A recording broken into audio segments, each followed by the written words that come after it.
Hello, everyone. Welcome to the Spot Real Talk. My name is Tiara. I'm Tiffany. I'm Ron. And we are back today for another recap of one of our favorites, Raising Kanan. This is season 4, episode 2, and it was titled It's All Love. But before we get started on our recap, please make sure you tap that subscribe button and subscribe to our channel, like the video, and tell your friends and family to get down with the Spot Real Talk. We are everywhere on social media, so you can follow us on all major platforms as well at the Spot Real Talk.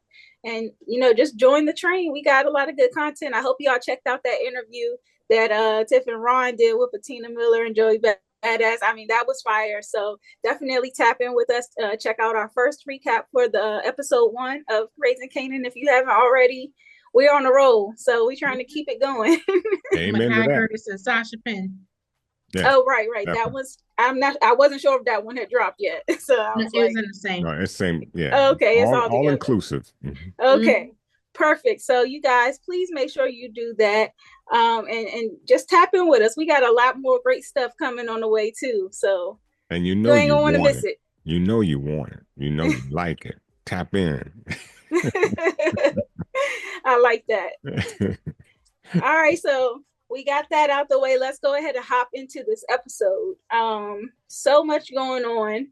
We see that, a lot of things have happened with Unique, and he's kind of still getting himself back together after being alive again. Like he back from the dead. He's getting himself together, but he returns home to an eviction. And it looks like he's kind of scoping everybody out and seeing what they got going on. So he's watching his baby mama and stuff from the car. And, he seemed like he's really struggling with a lot of what his situation is. Like, I don't know if it's part of the mental from being beaten so badly, or if he is just like feeling really down that, what happened to him. It's hard. I can't put my finger on how Unique is really feeling outside of the rage. I'm sure it's probably, like you said, a little bit of both. It's very difficult to be to be in that situation where here you are, at one point you were king, and then next thing you know, you're beaten down to a pulp, to where you're near death, and then you go and you see that your house, you no longer live where you are comfortable. So I think he's probably going through a whole lot of emotions right now. Mm-hmm. And to see his girl just moving on, and nothing he can do about it right now. So to me, it's just more to fuel that fire. So whoever he unleashes that fire on. Yeah. I mean, it's going to be interesting to see where things go from here, especially now that it seems like things are looking up for Rock and her family. Like the police kind of closed out this Howard situation. I think the commissioner was kind of saying that Howard and Ronnie were working on the legal activity together. He kind of tied that up in a pretty little bow for the public and made it seem like, oh, he was this corrupt cop and he was just one bad apple and, all this. But he threw Howard into that though, didn't he? Yeah, he said that Howard was bad apple. Yeah, see. And it said they were killed by internationals and stuff. So I was like, okay, this is crazy. But you see, the captain said they gonna do their own investigation behind the scenes. Right. So they're not done. Right. They're not as far as Rock knows, they're done. But you don't know what Captain got cooking. Right. Yeah. Right. Yeah, because she does have this really great lawyer, Andre, on the case, and he got all these connects. He getting his information from all kinds of places, but he kind of letting Rock know that, they're all for you and your family. And Rock is telling Marvin, like, okay, don't be making no new friends now with the white folks. Like, we got to stay out of trouble. Go ahead, Tim. I'll say, you look like you want to go there. You like, were going yes, she had a great lawyer. Yes, exactly. Because we know, like I said, Unique was scoping everybody out this episode. And it was unfortunate for Andre because I'm like, dang, I really would have loved to see him more in this show and seeing who his connects were and how he could have continued to help Rock and her family. But R.I.P. That was the other thing. He act like he liked her. Yeah, that was the other thing because I couldn't quite get a fix on him. What he was doing was nice, but it was like, he was going above and beyond. yeah, like where are you going with this? How? Unique seemed to pick up on that too, because he was like, "Oh, Yep. you feeling her?" Yeah, exactly. Yeah, he was like, you effing her? Yeah. See, and this is how she treats people that Uh-huh. Yeah. Boy. So Mm. yeah, I was like, dang, too bad for Andre. But I'm just thinking about this whole situation because who's she gonna get her information from now? She's never gonna be able to see Captain coming because, like we said, Captain's on the case, and with Andre dead and Garcia hunting around and sniffing his nose in places, I don't think they're really gonna have the inside man to see what's coming next. Yeah, it's rough. It's rough. When we talked to Joey the Badass, that's one of the things I asked him. I was like, can we expect Unique to be Ronnie 2.0? Because we know in season 3, like Ronnie wreaked all types of havoc. Got Dean and everybody up out of there. And now we see, like in the second episode, Unique has already gotten Rock's lawyer out of there. And then was trying to get Lou. So I was like, I think he can really turn up. And I think it's what you both said. The head injury, so he's not the same person. And then number two, coming back to he lost everything. Like you said, he was king, and he had he was getting himself together. He had Vanessa and them in a home, and just his baby mom is living back with her mom now and stuff, and everything. It just like he feels like everything was taken from him. Yep. Yeah, and that sucks, especially like you said, when you had it all, you had all the resources, and now you living like a bum, basically. So I want to see. I saw a lot of parallels, kind of in opposite ends of the spectrum, where like Unique trying to get back on his feet and just having to start over again, but also we seen Lou get out of rehab, and he's kind of like trying to pick up the pieces, and it seems like a lot of even with Jukebox, like everybody's trying to figure out where they are and like what's going to be the outcome, like where do I want to go and like where am I taking this. So it's a reorg, it seems like, all together, everybody trying to structure their situation. But specifically with Lou, he got out of rehab and Marvin was kind of talking to him, like good. telling him, he did look good, and he definitely seems like he's got his head on straight. Yeah. And trying to let him I think Marvin was right to tell him, like, stay busy, try to do things that'll keep you from drinking. And I was like, I'm glad he has a little bit of support and whatnot. But Marvin also got an opportunity to go ahead and be a part of this label, and we all know he has this really good ear for talent and picking good artists, because we've learned now. Lou. Lou. We've learned now that Lou and Famous's record that they put together has blown up. And Famous is still MIA, but the record label was like, we need another one of these, like this popping. And unfortunately for Lou, he's still not in a place where he's kind of like, okay, I want to take advantage of this, and the guy's kind of like trying to talk him into it or whatnot, so tells him to go speak to the artist, which I was like, okay, partisan. Well, Lowell gave him a carrot. He dangled a carrot in front of Lou. And I saw a lot of maturity in Lou turning it down because of the fact that he's getting his head straight. He's not where he and I think he said something to the effect that he's not where he wants to be, but he's getting there. And so that showed a lot of maturity and as well as growth in terms of his sobriety.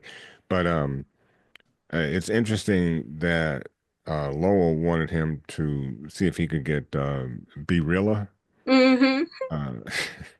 a name. To see if he can get him in, and yet B-Rilla is sitting up in the Bing. And so that was interesting. But again, we see Lou doing this thing and finessing, using the lawyer to finesse. Hey. Which I think is good, though. I think this is good for Lou. I mean, it is. Yeah, I mean, I'm not mad at his decision making. I think that he's definitely got a clearer head, and he's got some people in his support. On his support, Marvin was definitely there for him. The what's her name that runs the bar? her name is slipping my mind right now, but the older woman that runs the bar with him, you know, she's really a good ear and a good, you know, sounding board for him. And I think she'll support his sobriety. And now that he's got a job offer, he's got something to live for again. He's got something to motivate him to keep him going. And he kind of emphasized, like, I'm not doing this for the money. I'm doing it for the music, for the love of the music. And from what I heard on that stage, B really got it. I mean, you know, he's talented. He definitely was engaging the crowd and whatnot. Everybody was feeling him. So I would say, you know, Lou got it off. Like, he's off to a good start. But did you feel? I felt when Lou was talking to him while he was in the Bing, I was like, do you really want to deal with this dude? Because there was no respect at all when he was, you know, when Lou was trying to, you know, hey. But it was aimed at the label, not really Lou. That's what I said. When he was talking about it, and he was like. But that was my whole point, though. You're right. It wasn't at Lou, it's at the label. And so my point is, do you really trust that? Because he doesn't trust the label anyways. But Lou said, if I can get you out, today or something to that effect. And he said, if you can get me out today, I'll listen to whatever. I'm all I'll in. say, yeah, right. Yeah, he got him on the stage. And that's the thing. I said, Lou is cool because not only does Lou know about music, but Lou comes from the streets too. Yeah, so real recognizes real. Yeah. And so, and that's why he told dude, he was like, the only one that's good enough is him. And he was emphasizing to Lowell, the record exec. He was kind of like, y'all didn't put no effort into the production. Y'all didn't market them well. Like, of course, the record's not moving. And so I think, like you say, Lou recognizes that him and B Real are on the same page. They did not do what they needed to do on the label. And I think, you know, like Tiff was saying, that energy that B Real was given was aimed at the executives. And Lou seems to know exactly what to do to get things moving. And so it's like perfect marriage. Yeah, that's why sometimes in music for real, like you're like with these artists and they get with the right producer, like Kobe and Shaq or whatever, like magic. Right. So I am really happy for Lou that things seem to be looking up for him. He's not involved in no dirty business right now. So I'm I'm about to say, hopefully Rock and family don't pull him into their mess. Yes, because that's why I was happy to see he was gonna get a check from this label. He'll get to doing what he loves, working with an artist and stuff. He can get it out the mud on his own. Yep. And then not have to get his hands dirty with the war and all this other stuff. Because he told Rock last season, he was like, I can't cash any more of those checks. Like, it's taking too much from him. Yeah, so exactly. This will be a good look for him, and that's why I hope that he survives the season. Because I'm telling you, sometimes I get nervous when I see these redemption arcs. Yeah. Right. I'm wondering if the fact that Jess popped up last episode, if she will have any involvement with his being back in the record industry. She's also in the record industry. I just feel like somehow that storyline is going to come back up with Famous. Like, we know he in real big trouble for that murder. That's still not off the table. So I just feel like somehow, some way, somebody's going to drag Lou into their mess just as he's trying to get himself together. Family or Kanan. Kanan always be doing stuff. Right. That brings the family, because we talked about that the last episode, that the theme is part of like family. Family, and then blood money and this and the other. And Kanan out here trying to be a boss, and if something happened to him, the family gonna get involved. Yeah, and we seen that a little bit this episode. Kanan got a whole lot going on. I guess we figured out what happened with the potential baby. We see that Crystal ended up terminating that, and she's feeling a way about having to do it because she actually wanted the baby, and she didn't want to go back to the same old routine. So she said, if you can't put a cover, that's she said, strap up. Hey, no raincoat, no rain. So exactly right. So, and then you out here talking to other chicks. She was like, I saw you outside with Kayla. Like, oh nah, son. And that whole routine, she ain't nothing. She's she's this and that. Then why you doing like it? what? Yeah. Yeah. I mean, But ultimately, she did come back. But I'm like, what's up with Crystal and OC though? Because Crystal ain't feeling OC. He's the numbers guy. OC is a little socially awkward. Yeah, but Crystal's like, she's not feeling them though. But it was interesting though, because and then he kept saying something about a cold and sniffing and this and the other. And for me, I'm like, is he doing the drugs? That when he first said that, I was like, is he doing it, or is he trying to imply that she's doing it? I was like, yeah, it was a little awkward. It was awkward, and I was like, okay, we're gonna have to keep our eye on him. Yeah, definitely. And maybe Crystal too. Like, I don't know. I'm like, something to sus about this combo. Yeah, exactly. Yeah. But on the family side of things, Kanan seems like he's at least talking to Rock again. That's a start. And she's offering to help him with the numbers in his business and help him situate things. But he wants more product, and she's basically telling him like, we got the police off our back for now. I'm gonna re-up, but they both got money problems. They both have the same problem. And as much as Rock is trying to, get with him and try to, smooth over whatever it is he has, well, we know what he has against her, but they could do better together than apart. And, what we saw with Rock going over to Stefano, and that bothers me as well, because, she's trying to get the Koreans up to Annie to 20%. The Vietnamese, that was Quan. He told her he was raising his prices. So as her and Kanan are trying to control, their profit, he's going up. And it's like, okay, you can't win like that. Yeah, that's a lot. I mean, I don't know what the actual percentage was before, but 20. And he's the only pony in town, so it's like, you ain't got no choice. But then what? Kanan goes to Snaps and Pop. Snaps is the female, right? It's Wendell. Wendell. Okay, Snaps is one. Pops is crazy name. But anyway, now he's got a problem with them because Ronnie's dead. And now, because Kanan did Ronnie bring Kanan or Kanan brought Ronnie? I think Ronnie brought in Kanan.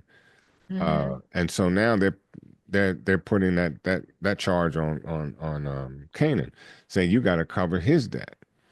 And so Kanan, I mean, he did cover it, but they like, we don't just lend money out without getting a return. Exactly. And he's, talking about how slow his money. So they got to come together, Rock and this is why I think that they're gonna end up trying to get Snaps and them out the picture. I do. Like Kanan is very ambitious.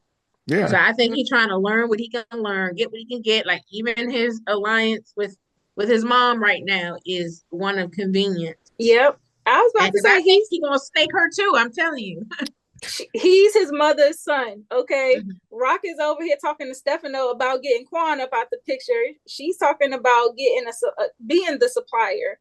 And, Stefano's like, you're going to need some poppy fields, and you're going to need a whole bunch of friends in that area that can deal with that. And he was telling her it's going to be an uphill battle, basically. And she's like, well, what if I can do it? And it seemed like, Stefano's like entertaining, and he was like, I'll consider. Yeah, so I think Rock has a whole lot of ambition there to want to be the plug. Yeah, but here we got new level, new devil. Devil twice removed, because now we got Stefano. Is it Stefano or Stefano? Which is, because I keep calling him Stefano. Okay, let's go with Stefano, Ron. Okay, we're gonna go with Stefano. So here we got Stefano trying to figure some things out for Rock, and now he's got Marvin doing these little short runs for him. What kind of look is that going to be when the two of them get together and start thinking or talking about their positions with Stefano? So what's up? Well, Andre already gave up the tea to Rock. He kind of slid it to her thinking she already knew that Marvin had been meeting up with Stefano, and she tried to play it off, but it was so obvious that she did not know. And that's what. Go ahead. No, I was going to say, that's what I mean. It's going to be a problem, because I'm like, he should have put her on game. He should have given her a heads up, and that's going to cause a rift. Yeah. And not only that, now Stefano is asking for more favors this episode. Yes. Getting Marvin to go out here and deal with the guy who's been skimming from him. And so it's like, okay, what the guy said when he was like, oh, you just the janitor, you the cleanup man for Stefano. And, of course, Marvin ends up killing the guy, which he was not supposed to do. Right. And that's going to be a problem. That's going to be a problem. And here they are just kind of got the cops off their back a little bit. And you out here dirtying us up again. And so it's just not going to end well. It's not. But the question is, what should he have done? Is going to seek redemption. Well, yeah. I mean, a revenge. They're going to, once they find out, like, that Marvin already tuned up Marco or whatever, and then now he didn't kill the other, it's going to be a problem. It's like Stefano is lining him up. Yeah, it feels that way. Because you can't just lose your accountant like that. And he said just tune him up lightly. But, the dude running off at the mouth, and, I think he overreacted, so he puts 2 in his chest. But I don't think he thought about the repercussions, because now what? You got to go back to Stefano and say, hey, yeah, I tuned him up, but I tuned him up and out. And but now he told him on the phone, and he said, he was like, well, you don't need that guy anyway, because blah blah blah blah blah. So he did already tell him that, but we don't know what the consequences going to be. Right. One of the things I was going to say about Marvin that we didn't touch on, that Marvin, one of the reasons why I think he's going so hard is that he's still feeling a way about the fact that he got played by Gerald. And I think that now he's taking out all this animosity on everybody else. That's why he's doing it too, because it's like, I let this person get close to me. I thought he was a friend, and he turned out to be a da-da-da-da-da. So he made me feeling like, he made me look like a sucker. Yeah, but I mean, he said it when he was in the car with Lou. Yeah, but he has to take his own advice too. I mean, you're giving Lou advice on how to, control your emotions. Right. You are, come on, man, I mean, facts. But, I do think that the fact that Stefano kind of said, you do this stuff for me and I owe you a favor. Like, that might be his get out of jail free card with Stefano. Yeah. But then let's talk about the other get out of jail free card that Andre was presenting to Rock. Like, they're offering the FBI is offering, you a get out of jail free card if you are willing to help them get Stefano. Can't trust that card. You definitely can't trust it, but it's an option. And then she'll be a snitch. Hey, well, A, I mean, that's A, you're a snitch, and then B, can you really trust them? And if it all backfires, now you're really in trouble. I wouldn't put my back up against that. But, getting back to Stefano and Marvin for a quickie, that get out of jail free card might expire, because if he can't find a good accountant, I mean, that can mess your books up for, a day's worth of messed up books.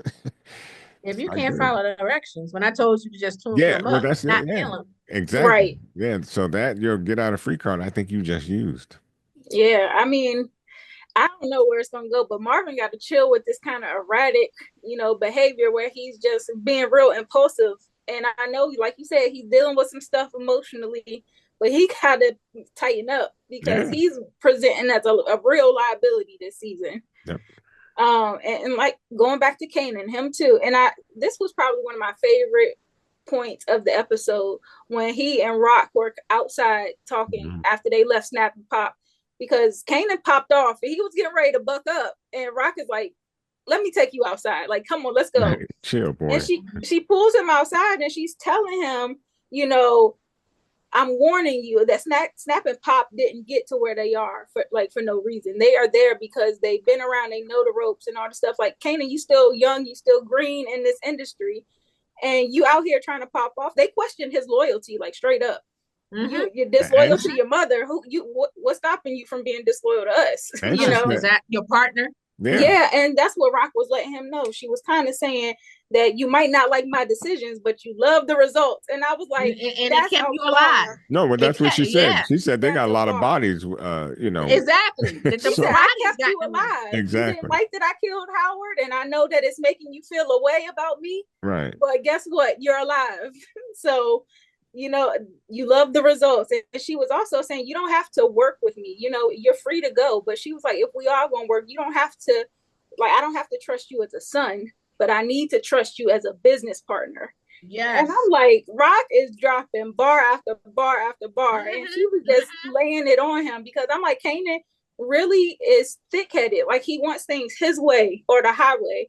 And it just don't work like that. Like, you have people that have been in the game that know it way better than you. Yeah, and they could take you out in an instant. So still a kid. You gotta earn that crown. That crown isn't something that you can just pick up and run with.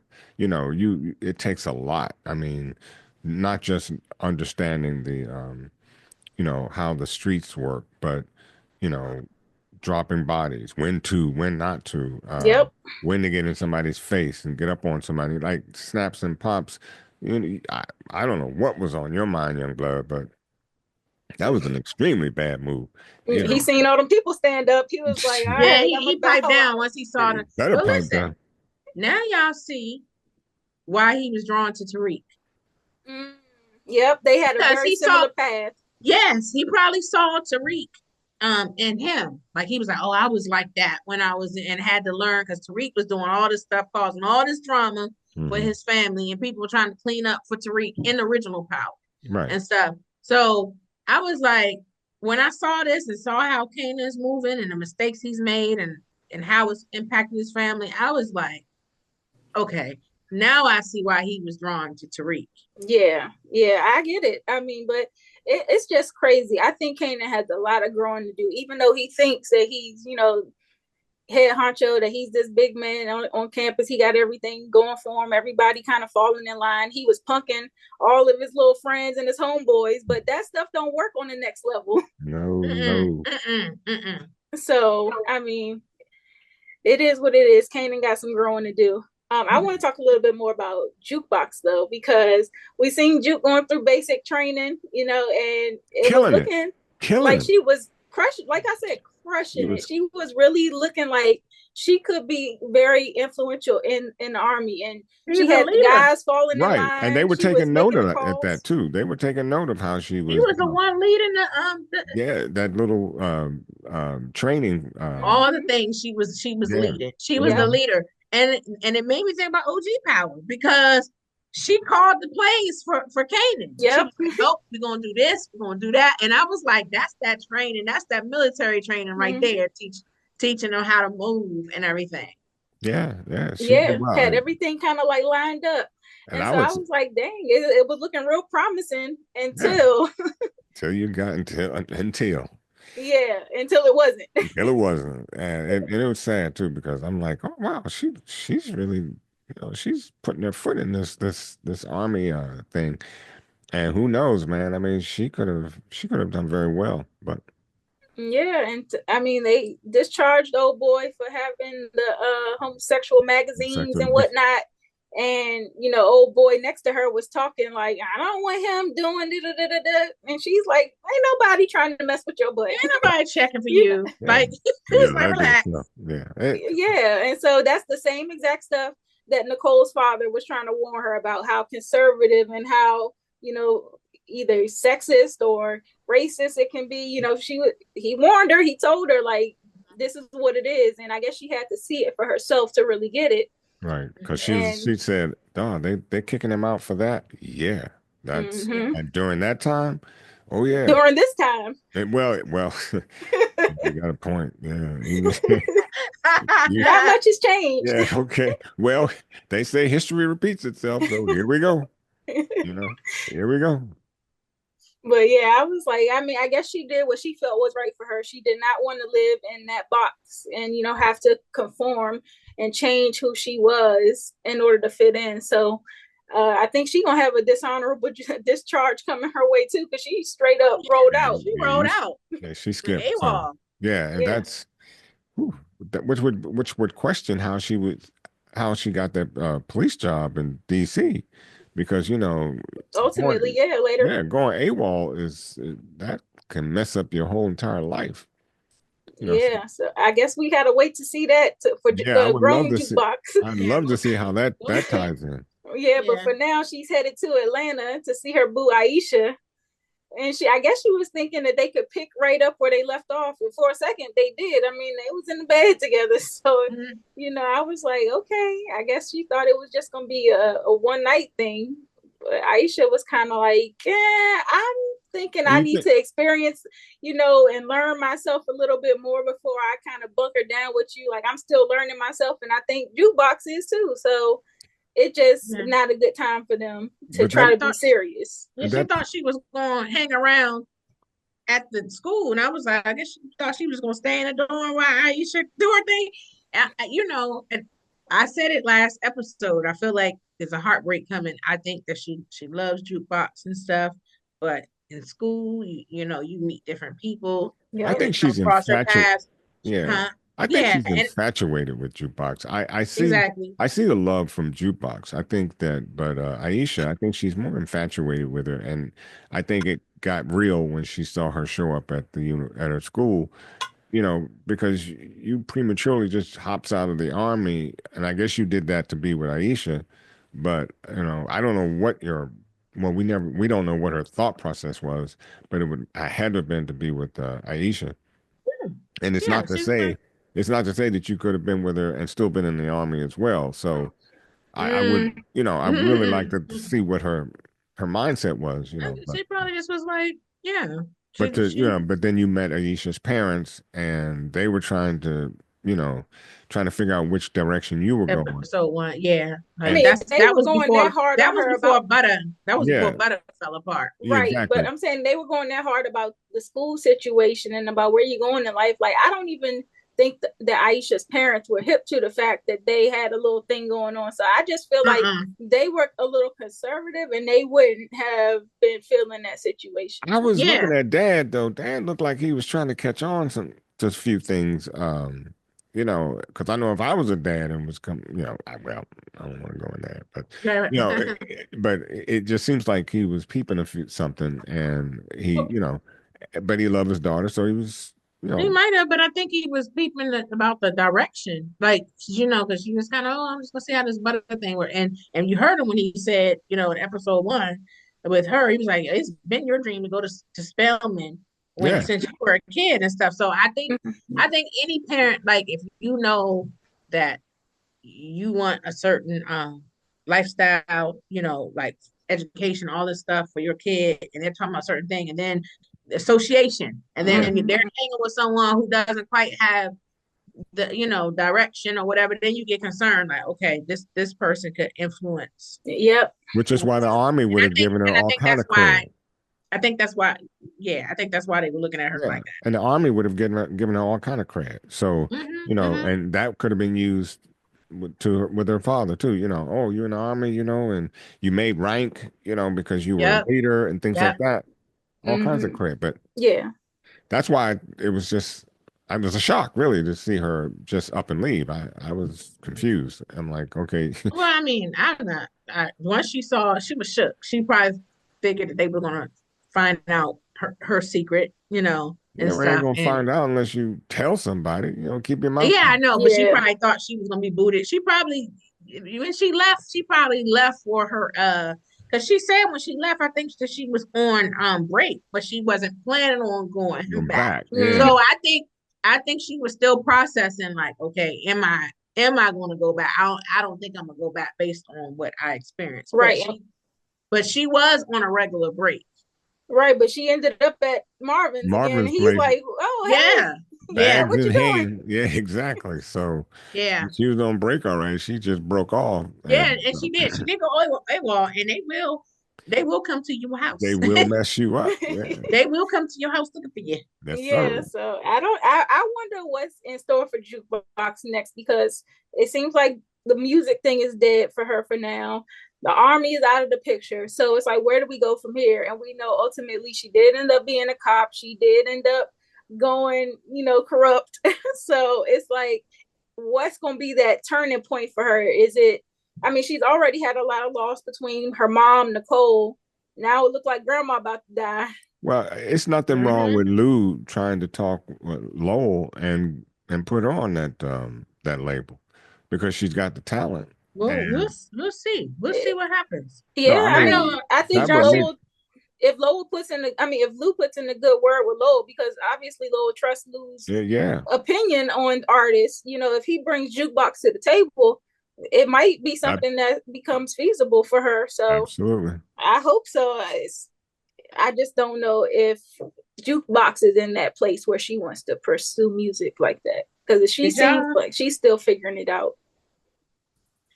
Did y'all see the trailer for the season? Like when you watch it, you know, on Stars, they showed this season, and they showed Jukebox like looked like she was pulling up on people in the street with the gun and stuff. So that's why I'm like, what's gonna be the turning point? That's what I said. I think something's going to happen, and she getting ready to turn up a little bit, and I think that's probably we're getting ready to probably see this the evolution and how she's moving in that direction.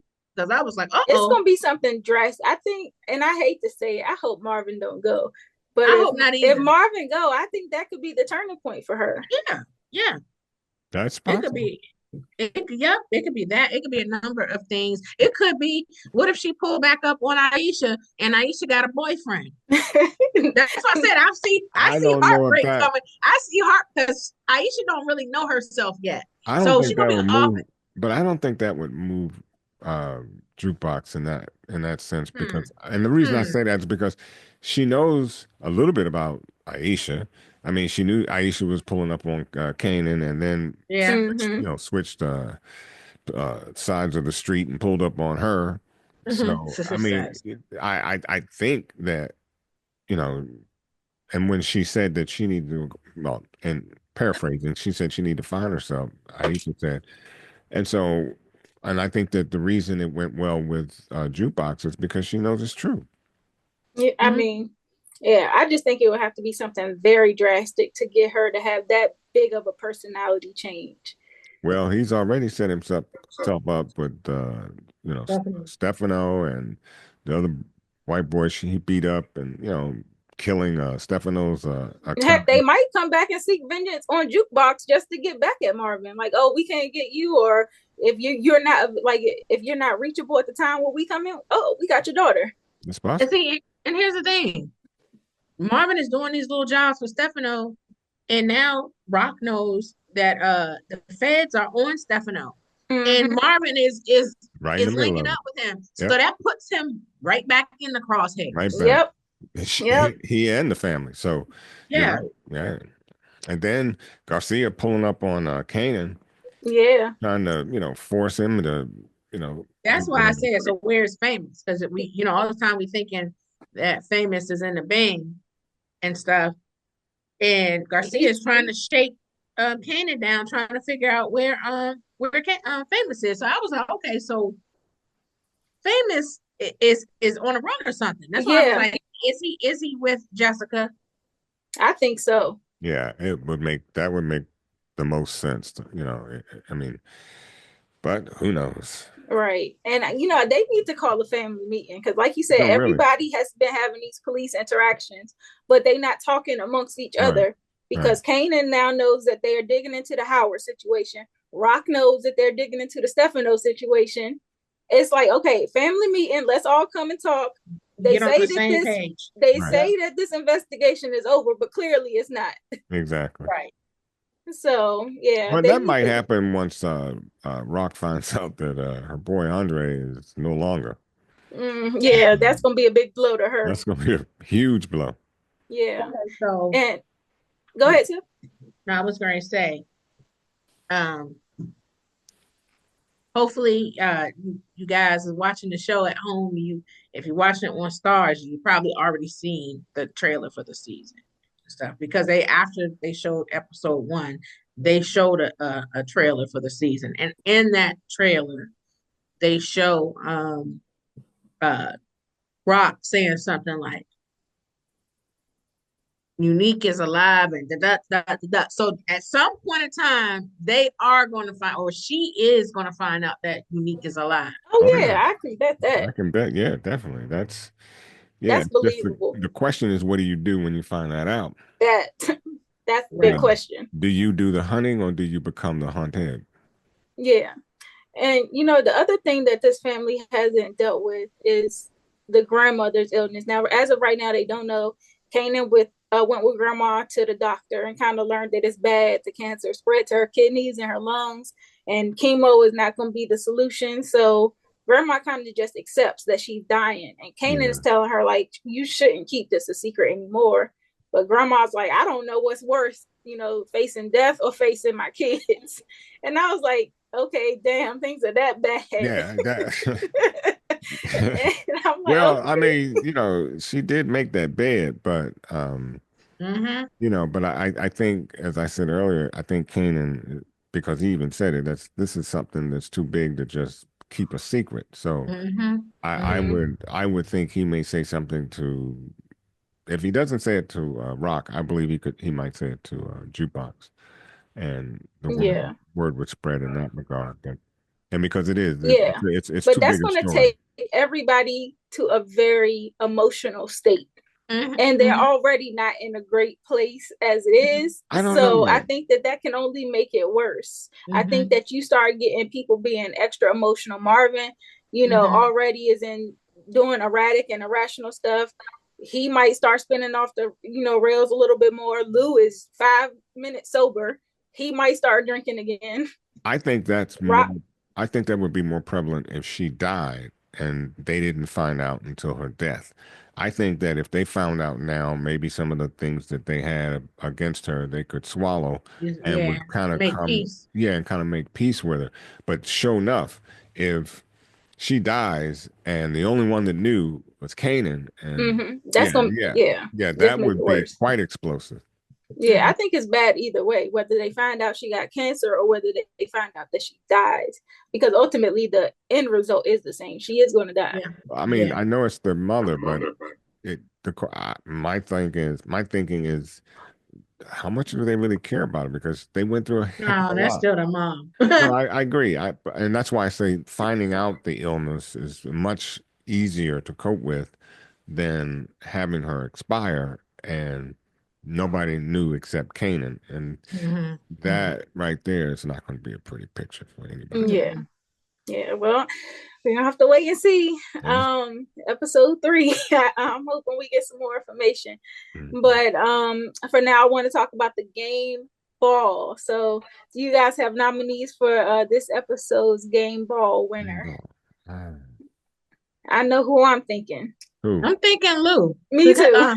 Yeah, I'm thinking Lou for getting be Rilla, whatever his name is. Yeah. Be Rocka. Be Rocka.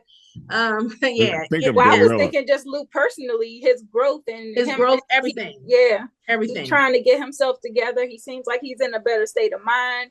He's getting, opportunities and things that can keep him in a positive, situation. So I was like, okay, Lou gets it for me. Lou gets the game ball. And I was also considering Rock, like how she straightened Kanan out at the end. Like, I was like, you might not like what she's saying, but she's telling you the truth, Kanan. Like, right. She laid it out on the line for him. And I was like, I really love that dialogue between them two. Yep. I would say Aisha for standing, on her own grounds. Standing on business, yeah. She was very honest. And, and she did it in such a way that was, if a letdown can be appealing, she did it in such a way where she was tactful, very tactful, but in a very it's not about you. She was like, I love you, but it's about me. I need to get my. It didn't sound like she didn't sound, like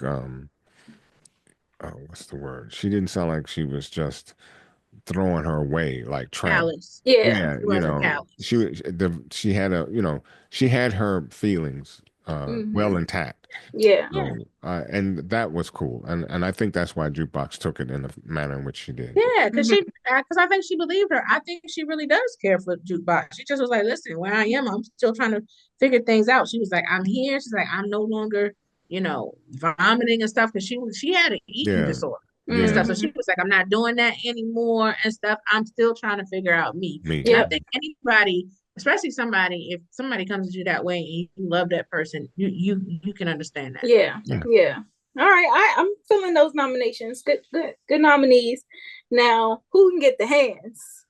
Stefano. Marvin again. I'm blaming Stefano because he's working both sides of the court, and him too. But Marvin know better. Yeah, he should know better. That is true. He let his emotions get the best of him. Yeah, he should know better. But I'm Marvin is the oldest too. Yeah, Marvin is the oldest out of all of them. But like you said, he's dealing with these demons he has, and he's not doing well with it. So, yeah, you're not letting Marvin. He's my favorite, but All right, Stefano, Marvin, get the hands. I'm gonna give the hands also to old boy that was trying to steal the drugs at the shop at the Chinese spot. Oh yeah, he deserved it too. He's a little punk. He didn't know what he was doing. I wasn't mad at Marvin for shaking him down. No, he taught him a life. He taught him a life lesson. Because some people you wouldn't have had that opportunity to do again. Right. He put him out and kicked him in the butt. Right. Yeah. So, I was like, he won't play no more. No, keep his hands to himself. Keep the product. Keep the product where it's supposed to be. That's right. Not in your drawers. Right. That's one hell of a place to hide some drugs too. Right. I mean, jeez. So okay, well, I really enjoyed this episode. I think you guys did too. I think we get in that slow build. They are really leading us up to the action, and it's suspenseful, trying to see like how things are going to go, who's going to end up where, and whatnot. So I like the slow build. Yeah, I'm really enjoying it. So to all the viewers out there, thank you guys so much for watching. Please make sure you drop down in the comment section and give us your thoughts on this episode, as well as any predictions you have for episode 3. Please also make sure you subscribe to this channel, click the like button, and be sure to click that notification bell as well. You get alerts whenever we post. We got a lot of great interviews dropping. We got a super, super special surprise up our sleeve. So we just trying to get all the logistics in order, but keep that notification bell on. We are on all major social media platforms, so please make sure you follow us there. As always, tell your friends and family to hop on and get down with us on the Spot Real Talk. We have a lot of great conversation. We take your input. We don't mind having you guys, join us from time to time in conversation. So, definitely hop in them comments and voice your support and whatnot. And if you want to participate, let us know as well. Tiff, Ron, you got anything before we close out? I'm good. Okay, well, on that note, we are going to call it a night. Thanks for watching and have a good evening. Make sure you're back here next time as we recap episode 3 of Raising Kanan. Goodbye. Good night.